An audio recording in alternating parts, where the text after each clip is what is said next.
Glórias a Deus. Amém. Mais uma vez, a paz seja convosco. Estamos neste lugar, com o objetivo de aprender mais do Senhor. Pedimos a Ele que nos dê graça, que o Senhor abra o nosso entendimento, que o Senhor nos instrua, que o Senhor se revele a nós. Peço que o Senhor, nesse momento, mais uma vez, nos abençoe com a sua palavra. Amém. Estamos tratando nesse segundo período do ser de Deus e seus atributos. Estamos caminhando mais alguns domingos para finalizar o estudo sobre a Santíssima Trindade. Falamos muitas coisas da Trindade. Semana passada nós falamos sobre a operação de cada pessoa da Trindade em obras da criação, obras da providência e da redenção. De uma maneira geral, nós falamos que a criação realmente é partir do zero e você é a criação de todas as coisas. E essa obra da criação, ela parte da figura de Deus Pai, da figura de Deus Filho e Deus Espírito Santo. Citamos alguns textos. Gênesis 1:1, Deus criou no início, criou Deus os céus e a terra. E essa figura está falando de Deus Pai. Depois nós citamos um texto em Colossenses 1:16 e outros textos falando sobre a pessoa de Cristo na ação da criação. E também falamos sobre a figura do Espírito Santo na criação, quando ele pairava sobre as águas. E também lemos o texto de Jó 33:5, em que o Espírito de Deus me fez e o sopro do Todo-Poderoso me dá vida. Então nós identificamos na criação a figura de Deus Pai, a figura de Deus Filho e a figura de Deus Espírito Santo. Falamos também que a criação ela existiu no primeiro âmbito, no primeiro aspecto, em sentido de importância, primariamente em relação à glorificação a Deus. Tudo que ocorre para a glória de Deus. O apóstolo Paulo fala que nós devemos fazer tudo para a glória de Deus. Quer comamos, bebamos, a gente deve fazer tudo para a glória de Deus.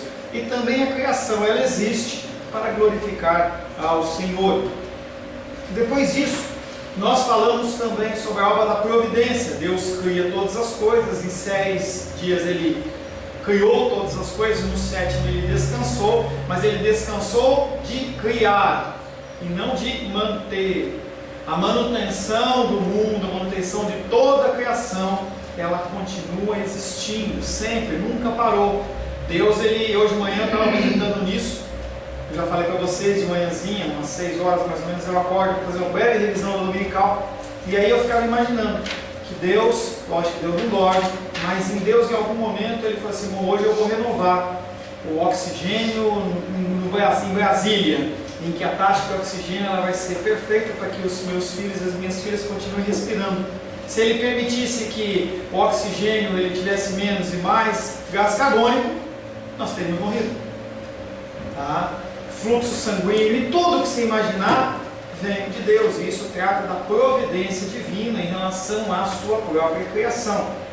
Ainda bem que não estão cobrando ainda pelo uso do oxigênio. Ainda, mas quando nós vemos filmes futuristas, a gente vê que o ar ele é um bem que está sendo tão maculado. Você vê em países, por exemplo, como China, outros grandes centros urbanos, em que as pessoas só andam de máscara. Entenda que aquela máscara não serve para nada. Quando eu trabalhava na Philips em São Paulo, essas máscaras elas eram disponibilizadas, mas elas têm uma finalidade: impedir pó. A característica da máscara, daquela branquinha lá, é evitar que o pó entre, entendeu? Mas não que filtre o oxigênio. Claro que tem uma função também, se você está gripado, você está com uma doença, aquilo meio que retém, tá? Mas no sentido exterior para o interior, se você estiver querendo filtrar aquilo ali por causa de fumaça, não faz diferença nenhuma. Nada. É só uma sensação que está sendo purificado, mas não purifica nada. Mas dentro dos centros grandes, Você vê os chineses, alguns lugares do Japão, as pessoas tudo de máscara, como se aquilo ali fizesse algum tipo de diferença e não faz. Se você tiver curiosidade, entra lá no site, máscara 3M, branquinha, vai lá e ver para que serve. Você vê que não serve absolutamente nada. Então o ar hoje ele não é cobrado, mas poderá haver um tempo em que sim ele vai ser cobrado. É só haver uma mudança de ambiente aqui, em que as pessoas tenham que viver em uma situação, sei lá, futurística, dentro de abóbodas, alguma coisa assim, os caras vão começar a cobrar. Tá? Mas entenda que não falta. Por que não falta? Porque o Senhor, Ele promete que Ele vai manter o mínimo para a gente continuar vivendo. É aquilo que eu já falei para vocês, da água e tudo mais. Não falta, porque o Senhor não deixa. Parte da manutenção da obra, da providência de Deus é não deixar faltar. Então a gente vê o nível da água foi baixando, a gente começou a ficar preocupado, vai faltar água, vamos construir não sei o quê. Mas na África já, os países do primeiro mundo que estão lá, escravizando os africanos, eles já cobram água. E cobram caríssimo. Tem pessoas que não têm água potável como a gente tem. Então, falta. Aonde? Sim. Não estou dizendo que por causa de Deus, por causa da ação do homem. Sim. De escravizar o próximo. Aí o que acontece é que nós temos um fator na história que seria o mandato cultural. O mandato de você realmente fazer a manutenção do ambiente, em que nós acabamos por fazer algo, mas não porque Deus deixou de fazer. Mas no âmbito geral não falta água para todo mundo, senão todo mundo morre. Tá? E mesmo essas pessoas que estão passando por esse tipo de dificuldade, os que estão impondo essa dificuldade vão ser cobradas. E aquelas pessoas que estão tendo falta, de alguma maneira Deus dá algum tipo de alívio. Eu não sei te explicar, não é um contexto que eu domino, mas o Senhor de alguma maneira Ele traz o conforto. Porque a pessoa não tem uma água potável como nós temos, mas o cara consegue tomar uma água barrosa e não fica doente. Pois é, o problema é esse, que eles estão vendendo essa água barrosa também, né? Caríssimo. Mas isso é da índole do ser humano. A gente vê isso não só na África. Se teve a tragédia, já falei para vocês, aquela tragédia em Teresópolis, e aí as pessoas do Brasil inteiro se mobilizando, mandando água, as pessoas desviavam a água e vendiam a água, que é a doação, e ainda vendia caro. Então o ser humano, ele se aproveita da situação do outro ser humano. Posso só mais uma pergunta? Por que mais uma? Você não fez nenhuma? Não, mas eu quero... Por que vai errado? Mas nisso que ela está falando, naquela hora que, acho que é a Maria, que ela joga o pau em cima de Jesus, e aí as pessoas em volta, os discípulos, ficam meio revoltados com aquilo. E aí ele falou que aquilo que ela fez, que ele não... que as pessoas, que sempre vai ter pessoas a pedir, assim, né? São dois momentos nessa história que você está falando. Os caras reclamam, entendeu? Do dinheiro, em especial Judas, porque era quem controlava o dinheiro, ele queria dinheiro para ele. E aí Jesus Cristo fala assim: os pobres vocês sempre vão ter, mas não quer dizer, eu não consegui estabelecer relação disso com uma falta de água. E aí no segundo momento, só completando, no segundo momento aí Jesus, ele fala isso, ele fala que aquele ato dela vai ser lembrado por geração em geração como um crédito, como alguma coisa feita por ela. Não, mas o que eu estou querendo dizer assim, aí nessa fala de Jesus falou que sempre vai ter pobre a pedir, né? Igual esse negócio que o Lula estabeleceu uns anos tempo atrás, ele Dilma, esse negócio de fome zero. Então sempre vai ter mendigo na rua. Isso aí não existe fome zero. Tá? Além de tudo, um texto como esse, mais do que eu me lembrar uma situação como essa do Lula e da Dilma, me lembrar que nós temos que fazer a manutenção no tema antes do intervalo. Se sempre vão haver pobres, quer dizer que você sempre tem a oportunidade de ajudar pessoas. Então, essa questão de Jesus fazer permanecer os mendigos na rua... Ele não faz permanecer mendigos na rua. Os mendigos, eles permanecem pela maldade e pecaminosidade do ser humano. Há uma permissão divina de que isso ocorra.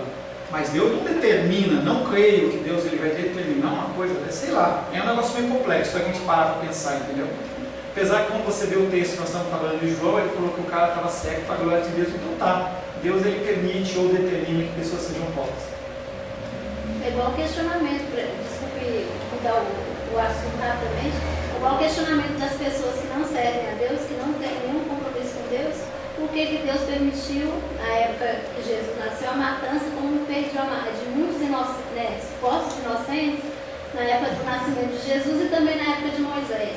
Eles fazem esses questionamentos, mas é a soberania de Deus. Nós não temos como entender o que aconteceu. Por quê? Porque essas duas situações que a Cláudia citou, e mais, por exemplo, o Holocausto judeu. Por quê? Por que a Segunda Guerra? Por que a Primeira Guerra? Entenda que há um grau, é o que eu tenho trabalhado com você nas terças-feiras, há um grau de ação do ser humano em que o ser humano ele age e ele influencia e maltrata outros por causa disso. E o Senhor ele permite, mas por quê? Não dá para entender. Justamente porque também ele não faz o que Deus propôs lá no início de Gênesis, né? Que é o domínio sobre as espécies, não sobre o seu semelhante, né? O ser humano, ele é esse ser que ele é. É complicado. E aí nós tentamos de alguma maneira usar essa ótica, entendeu? Porque Deus permitiu, mas sendo que nós fazemos a mesma coisa. Em grau menor, sim, mas nós fazemos. É algo que eu vou falar à noite. A gente fala, entendeu, de uma série de coisas, falamos, oramos dos políticos, nos indignamos, mas nós fazemos a mesma coisa, no âmbito menor. Quando nós deixamos de cumprir os mandamentos do Senhor, nós fazemos a mesma coisa. Não, mas o cara fez mais. Não fez mais, é a mesma coisa. Não muda. Se enxerga. Pastor, só fazer uma décima pergunta. As pessoas que querem ser médicas. Não entendi, minha querida. As pessoas que querem ser médicas. Não adianta ter um programa que tira, elas querem ficar. Isso acontece, por exemplo, aqui no Canadá. Em Vancouver, é cheio de médicos.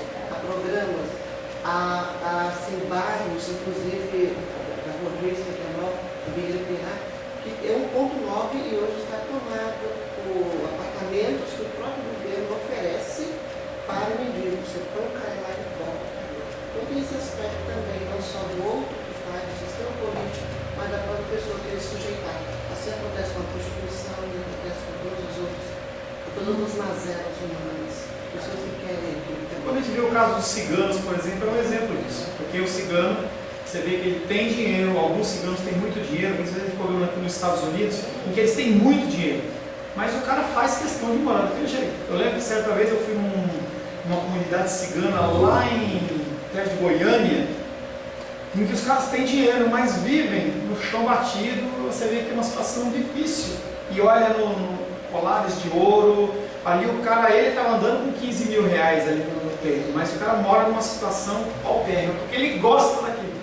E aí nós temos situações de pessoas que têm e não ajudam. Tem pessoas que não têm, querem mudança. E tem pessoas que não têm e não querem sair dessa vida.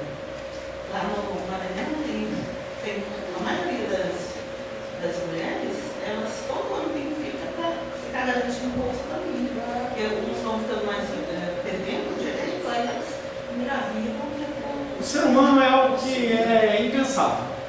Você dá um imóvel para a pessoa, entendeu? Dentro do Minha Casa Minha Vida lá, a pessoa tem um imóvel, aí ela vende o imóvel para a favela, porque ela quer outro. Ela quer outro. Voltando para o nosso texto. Nós falamos da obra da criação, nós falamos da obra da providência e também na semana passada nós falamos da obra da redenção, que é uma ação das três figuras da Trindade. É Deus quem fala quem é o sangue de Cristo que purifica e justifica, e é o Espírito Santo que convence do pecado, da justiça e do juízo. É o Espírito Santo que nos faz, no nosso caminhar, querer a mudança que eu citei na semana passada. Você sozinho não consegue. Esse mal-estar que eu falei para vocês nesses últimos 3, 4 dias no meu coração, vem do Espírito Santo, em que eu tenho que parar para poder olhar para Deus e dizer: Deus, o que você quer? Não é? Faz, não faz? Age, não age? Mas a gente tem que colocar essas decisões, essas coisas pautadas nas mãos do Senhor. Então nós falamos sobre a obra da criação, da providência e da redenção. Começando o de hoje, nós vamos fazer um breve estudo das três pessoas estudadas de uma forma separada. Até agora temos visto elas de uma forma junta. A divindade do Pai no Antigo e no Novo Testamento. Que o Pai é Deus, é claro, isso é óbvio. As pessoas elas têm um entendimento, qualquer pessoa que fala, se pensa em Deus, pensa na figura de Deus como Pai. Nós não vamos investir tempo nisso. Que o Pai está claramente evidente em cada verso das Santas Escrituras, a partir do seu primeiro verso, no princípio criou Deus os céus e a terra.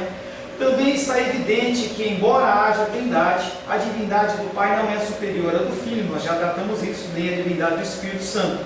Nós falamos também que há uma subordinação de função, nós já falamos, tá? Divindade de Jesus Cristo afirmada no Antigo Testamento. Nós já identificamos várias vezes a pessoa de Jesus Cristo em Anjo do Senhor e uma série de coisas. Gastamos quase 2 domingos, tá? Separei apenas um, Isaías 9,6, porque um menino nos nasceu. Isaías 9,6, abre aí.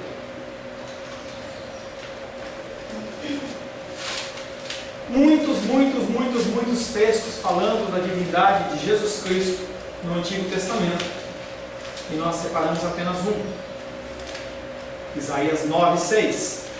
Quem não leu ainda?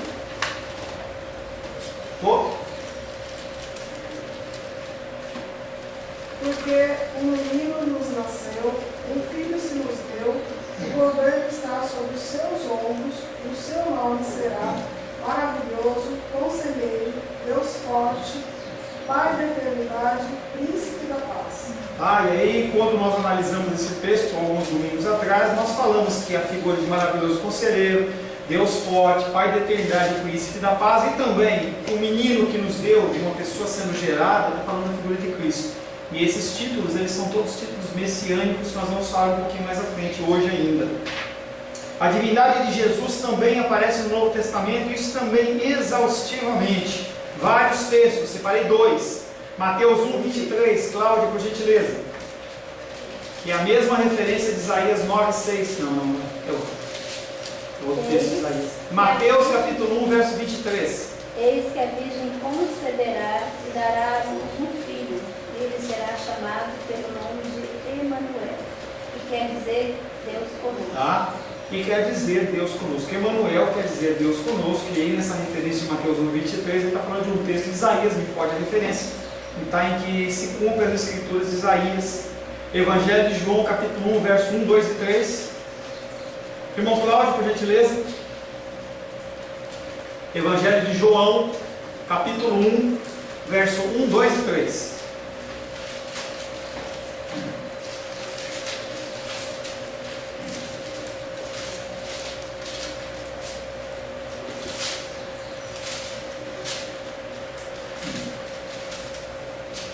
João 1, 2 e 3.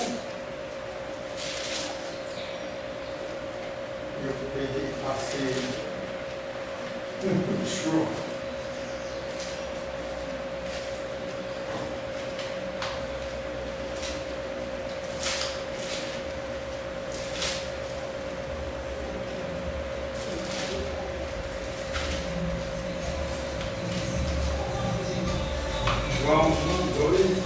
João capítulo 1, versos 1, 2 e 3.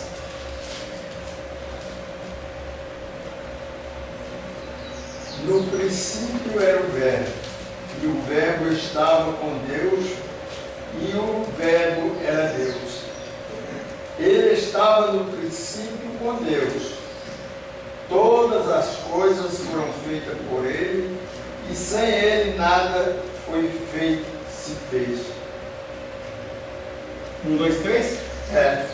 Em especial, no princípio era o Verbo estava com Deus e o Verbo era Deus. O testemunho de Jeová, ele tenta macular a figura divina de Jesus Cristo por um erro de interpretação. Ele diz, era Deus, era um Deus. Eles colocam um Deus como alguém criado. Pastor, o texto lá que o senhor falou é Isaías 7,14. Obrigado. Isaías 7,14, que faz exatamente referência a Mateus 1:23, que é Isaías profetizando 600 anos antes e se cumprindo 600 anos depois, aproximadamente, em Mateus capítulo 1, verso 23. Então Jesus Cristo ele aparece no Novo Testamento e no Antigo Testamento.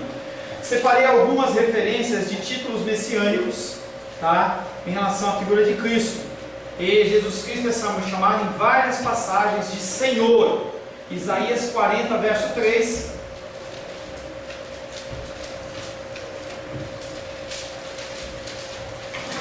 Arthur, você pode ler para mim, Arthur? Pode? 43. 43? É. Vamos lá, Arthur. Voz alta, hein? Não vai ler, não? Lê para nós, Helena, por favor. Voz do que clama no deserto, preparai o caminho do Senhor, endireitai ao ermo, No ermo. vereda ao nosso Deus. Tá? Voz do que clama no deserto, preparai o caminho do Senhor, endireitai no ermo, vereda para o nosso Deus. Nesse texto, o verbo que haveria de encarnar a plenitude dos tempos é chamado de Senhor. Como eu sei que esse Senhor é Deus? Porque se você olhar na versão em hebraico, você vai encontrar a figura de Yahvé. Então não é Senhor traduzido para nós como só Senhor, é Deus, a figura de Yahvé. Também porque no nosso texto em português está em caixa alta, o texto Senhor. Amém? Para poder Tá? distinguir. Amém. Tá? Então a figura, apesar de não aparecer na tradução, porque o nome Yahvé não é um nome que pode ser traduzido em algo que seja entendido por nós. Algumas pessoas falam que é Jeová, outras falam Yahvé, mas na verdade esse YHWH tem uma pronúncia toda especial que apenas os judeus sabem, algumas pessoas sabem também. Tá? Sabemos. Hã? Sabe. Pergunta para ele, pede para ele falar para você. Nem vai. Porque entenda que aquilo que a gente já tratou no passado, quando Deus fala, não levantar o meu santo nome em vão, é falar esse nome, que é esse referenciado pelo YHWH, de uma maneira fútil. Não é, Deus me livre, ai Deus me acuda, Deus, não é isso. É o nome dele, esse nome, ele não aparece assim, a ermo, ele aparece em situações específicas, com pactos, com alianças, com coisas importantes. Tá? Sabemos que esse texto refere-se ao ministério de João Batista, que preparou o caminho para a entrada de Jesus Cristo no seu ministério público, como o próprio texto em Mateus 3:3, que nós não vamos ler, mostra. Então, Isaías 43, ele faz referência a Mateus capítulo 3, verso 3. Jesus Cristo também é chamado de Alfa e Ômega. Essa expressão que significa o princípio e o fim é um outro nome para a eternidade, atribuída à divindade, mais especificamente ao Deus Pai, mas também a Jesus Cristo. Apocalipse capítulo 21.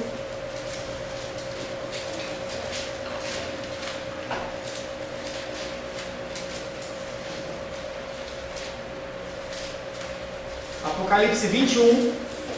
Você já leu, Lurdinha? 21:6. Já. Então lê de novo. 21, 5 e 6, por favor. E disse-me mais, está cumprido. Eu sou o alfa e o ômega, o princípio. A quem quer que tiver sede da graça, eu darei da fonte da água da vida. Tá? Esse é um texto em que foi escrito pelo evangelista João. Quem falou para ele foi Jesus Cristo. Tá? E aí Jesus Cristo está falando, eu sou o alfa e o ômega, o princípio e o fim. Ele não está falando dentro do princípio humano, ele está falando do princípio eterno. Não é o princípio do ano zero, em que Adão e Eva nasceram, ou que foi cada um. Ele está falando do princípio antes de Gênesis 1. Tá? Ele também é referenciado como rei e justo juiz. Jeremias 23:5. Débora, por favor.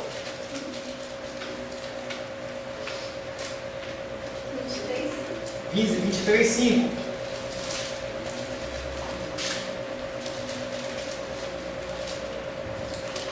Eis que vem dias, diz o Senhor, em que levantarei a Davi um renovo justo. E rei que reinará, e agirá sabiamente, executará o juízo e a justiça na terra. Quando se fala de Davi, Davi é a referência de rei. Nesse texto de Jeremias, Davi já tinha morrido. Não é que ele vai levantar Davi, está falando de um novo homem, de uma pessoa que ia reinar com o coração semelhante ao coração de Davi, excedido, claro. A realeza é atributo divino de Cristo, ele é o rei. Jeremias capítulo 23, verso 5. A realeza é um atributo divino que Cristo exerce com excelência, pois as escrituras, tanto do Antigo como do Novo Testamento, apresentam o reinado do Messias.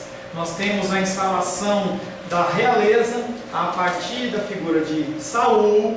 Na verdade, o que leva como proeminência mais é o reinado de Davi. E aí esse reinado de Davi é um reinado que ele vai ser espelhado, mas vai ser superior através da figura de Jesus Cristo. Tanto que Jesus Cristo é encontrado como a raiz de Davi. A realeza do Messias sempre foi tipificada no reinado de Davi. Aliás, Jesus é reconhecido como filho de Davi em virtude do seu caráter real, pois Davi era o símbolo da realeza perfeita em Israel.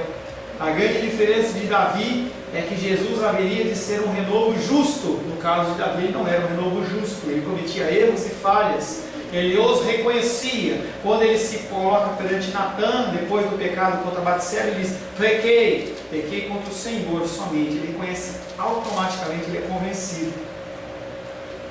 Jesus Cristo não somente tem a palavra final sobre o destino dos homens, como também é justo em tudo que faz na terra. Por isso que no verso 6, que nós lemos, ele é chamado de nossa justiça.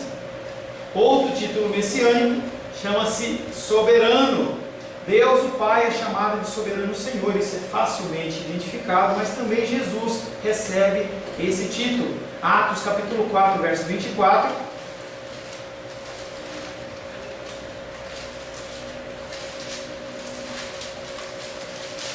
Atos 4, 24, Edilene. Ouvindo isto, unânimes, levantaram a voz a Deus e disseram: Tu, soberano Senhor, que fizeste do céu, a terra, o mar e tudo o que neles há. Tá? Ouvindo isso, unânimes levantaram a voz a Deus e disseram: Tu, soberano Senhor, que fizeste o céu, a terra, o mar e tudo que neles há. E nós já vimos que a figura de Cristo é aquele por qual foi feito todas as coisas feitas por Ele, para Ele e através dele. A palavra grega usada para soberano representa aquele que possui a autoridade absoluta. E aí nós, quando vimos a figura de soberania, a gente acha que essa soberania é parcial. E um termo que a gente torce até o nariz para isso, mas que faz referência à soberania de Deus, chama-se déspota. O déspota é aquele que tem autoridade absoluta. Aí a gente imagina Hitler, aí a gente imagina esses reis que fizeram o que fizeram, mas Deus, ele é soberano déspota, ele tem autoridade absoluta. A gente estava falando antes de começar sobre queda de cabelo. Ele não permite, ele não deixa que as coisas aconteçam se não for da vontade dele ou segundo a permissão dele. Tá? A gente não aceita isso. O Filho encarnado também é chamado de soberano e Senhor. Espírito Santo. Nós vamos, antes de falar do Espírito Santo, lembrar que o Espírito Santo, ele é uma pessoa, ele não é uma força, ele não é algo, uma luz, ele é uma pessoa. Ele converte pessoas, ou melhor, ele convence pessoas. João capítulo 16, versos de 8 a 11.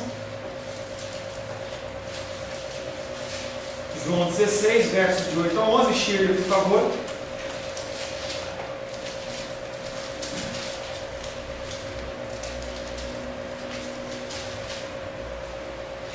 Quando ele vier, convencerá o mundo do pecado, da justiça e do juízo. Ele quem, Shirley? Espírito Santo. Quando ele vier, de novo, por gentileza. Quando ele vier, convencerá o mundo do pecado, da justiça e do juízo. Do pecado, porque não crê em mim. Da justiça, porque vou para o Pai e não me vereis mais. Do juízo, porque o juízo desse mundo já está julgado. Esse convencimento não é o argumento do pastor Paulo, não é o argumento da Edilene, não é o argumento do irmão Cláudio, é o argumento do Espírito Santo que nos convence interiormente. Esse convencimento, ele nasce no coração a partir do Espírito Santo. É ele que faz isso. O Espírito Santo, além de convencer as pessoas, ele guia as pessoas na verdade. João 16, 13. Débora, por favor.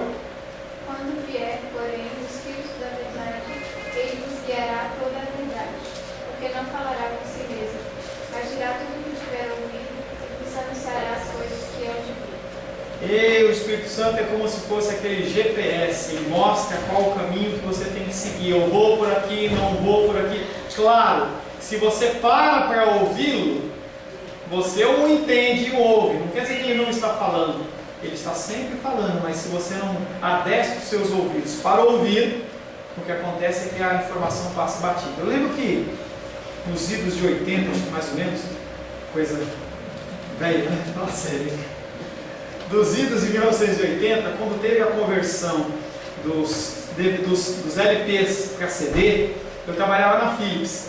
E aí o primeiro CD que eu comprei foi um de música pop. E aí eu ouvi aquela música do LP, e aí quando eu ouvi do CD, eu falei, nossa, que diferença, que diferença. E aí uma vez eu passei no shopping e estava tendo um teste em que eles colocavam diversas músicas, ou trechos de músicas, para a gente identificar se era CD ou se era LP. E aí eu acertei, acho que eu era 80%, porque eu estava acostumado, tão acostumado a ouvir as músicas no LP ou nas fitas cassete, que quando vem a pureza do DVD ou do CD, a gente identifica facilmente. O Espírito Santo, ele é aquele que continua falando, mas se você não tem esse discernimento, você não ouve. Não é que ele não fala. A gente não tem tempo. É corrido, não dá. Eu tenho que fazer. A síndrome do urgente. Uma coisa eu aprendi. Quando alguma coisa for apresentada para você, você tem que resolver hoje, agora. Você pode esperar até o momento. Lógico, eu não estou falando de uma conta que está com boleto, não é isso que eu estou falando. Mas a grande maioria, ou uma maioria das decisões da nossa vida, elas são nos apresentadas, ó, se você não fizer isso agora... Era para ontem. Era para ontem, se não fizer agora, pronto. Se você não comprar o carro agora, você perdeu. Se você não fizer isso agora, já era.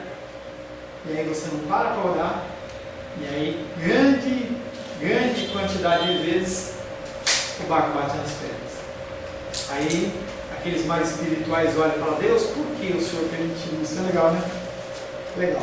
Bom, o Espírito Santo, ele é aquele que convence, é aquele que guia as pessoas na verdade, e ele também consola pessoas. Ele não só convence você do mal, do erro, da pecaminosidade, mas ele também consola. Ele é chamado de Consolador.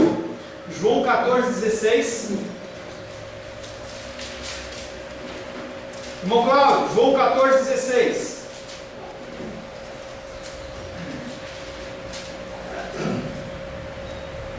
E eu roguei ao Pai, e Ele vos dará outro Consolador, para que fique convosco para sempre. Esta é uma das funções básicas do Espírito Santo, substituir Jesus Cristo no âmbito da consolação. Quando você vê um funeral cristão, na sua grande maioria, apesar de haver a dor da perda, há o consolo. Não vê, dificilmente você vê pessoas desesperadas. As pessoas, elas são consoladas pelo Senhor. Esta é a função básica, é uma das funções básicas do Espírito Santo na ausência de Jesus. Os discípulos precisavam de encorajamento para enfrentar as perseguições que estavam por vir.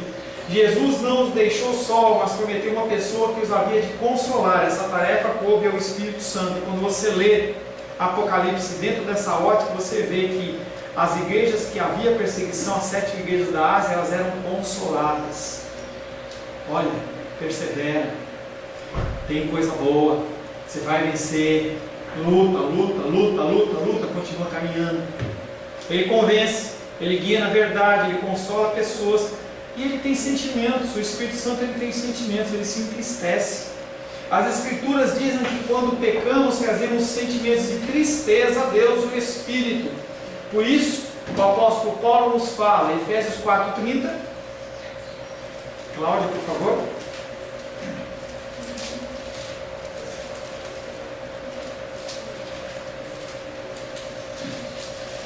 Não entristeçais o Espírito de Deus, no qual foste selados para o dia da redenção. O Espírito Santo, ele está falando ao meu coração, está falando ao teu coração. E quando você age de uma maneira não conforme ao que ele está ensinando, ele se entristece. Não porque ele fica magoadinho, não porque você não ouviu, porque ele sabe que você, fazendo o que você está fazendo, você vai se machucar, vai gerar em você dor.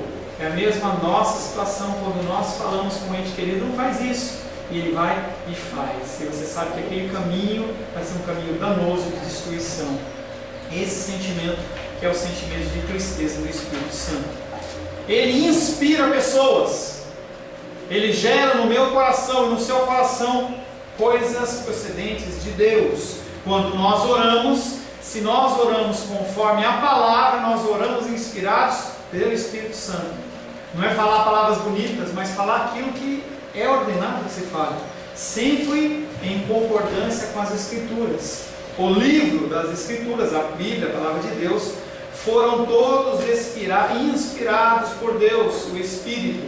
Os profetas que escreveram a maior parte do Antigo Testamento falaram da parte de Deus, movidos pelo Espírito Santo. 2 Pedro, capítulo 1, verso 21.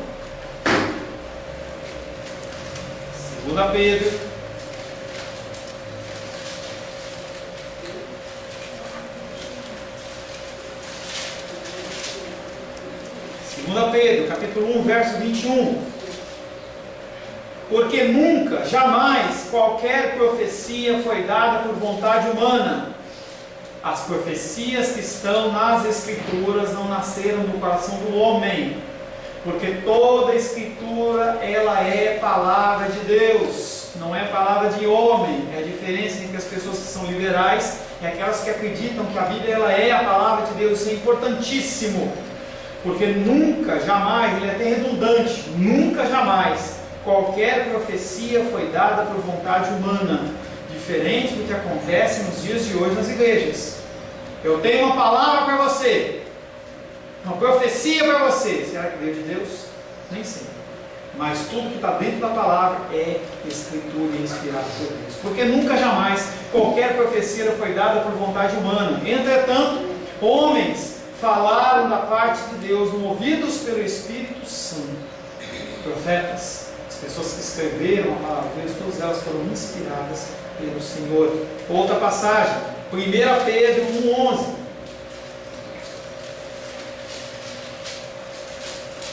Como que o Espírito Santo ele fez isso?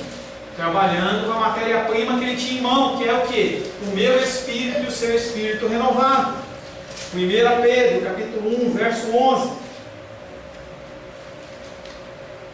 Verso 10. Foi a respeito desta salvação que os profetas indagaram e inquiriram, os quais profetizaram acerca da graça a vós outros destinada, investigando atentamente qual a ocasião ou quais as circunstâncias oportunas indicadas pelo Espírito de Cristo. Nós já vimos que o Espírito de Cristo é o Espírito Santo, que neles estavam, ao dar de antemão testemunho sobre os sofrimentos referentes a Cristo e sobre as glórias que os seguiram.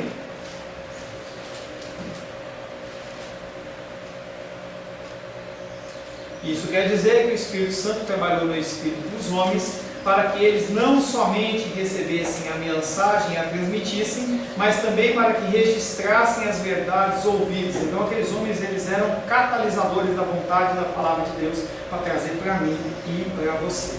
A partir da semana que vem, nós vamos estar falando um pouco sobre a divindade do Espírito Santo, como nós falamos da figura de Deus Pai, a figura de Deus Espírito Santo, para então nós darmos andamento no estudo do ser de Deus e seus atributos. Senhor, em nome de Jesus, queremos louvar o Senhor, porque podemos identificar a figura divina de Deus dentro da Trindade, a figura divina de Deus agindo, Pai querido, nas nossas vidas, no Antigo Testamento, no Novo Testamento, e com isso, Pai, nós sabemos que o Senhor está vivo, e o Senhor, Pai querido, continua atuante, que nós possamos, Pai, entender e conhecer mais do Senhor, para que nós possamos vir a falar para as pessoas do Teu amor e da Tua graça, com conhecimento de causa e não apenas, Pai, de ouvir falar. Nos abençoa, Pai, nós te pedimos em nome de Jesus. Amém.